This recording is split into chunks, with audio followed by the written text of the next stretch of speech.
Okay, you guys, spring is just around the corner, and it is time to start thinking about what you're gonna do to plant your window boxes and your planting beds and everything. And so I thought the place to start at my house was with my window boxes. If you guys have been around a while, you know that I planted these about a year ago. I bought these window boxes on Amazon.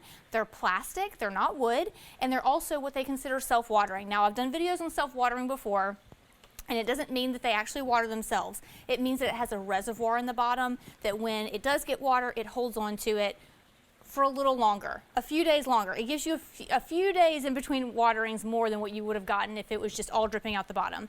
So I love that about it. Another way that you can water these is with a drip system, a Rainbird or a rain drip system, which I love a lot. But for mine, I just walk upstairs, open the window, and dump a bucket of water about once a week or so. And that usually suffices.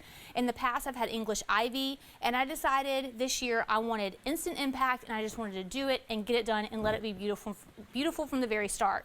So you can see maybe poking up from behind what my plant selection is going to be this year. I have these really beautiful bright blue lobelia. Now these trail, so they're going to go over the front here. So we'll put some dirt in the bottom so they poke up a little more. We have some pink lantana, which is really beautiful, and I'm going to have these spilling out of the side.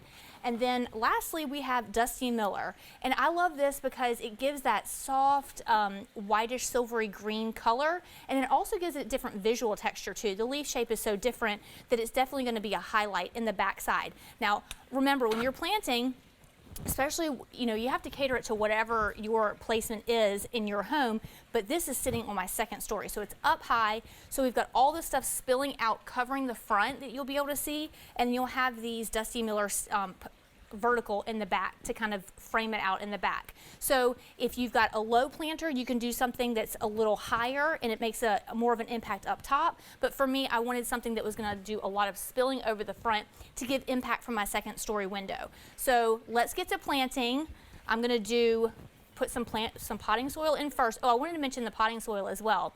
The potting soil I'm using is from Stay Green. It's a Moisture Max potting mix, and basically what that means is it has more ability to hold moisture. If we were doing cactuses or things like that you'd want to slough off water as quickly as possible, we have a different soil mix for that. So make sure if you are planting plants that you know that you want to kind of increase your time in between plantings to use one that's going to hold on to moisture, and then use your self-watering planters and stretch that time. Because who has time to water every single day?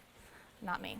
All right, so we're going to put a layer of the soil mix in there, and then we're going to put our centerpiece, build out from there, and put our guys in the back. So that's how we're going to build it.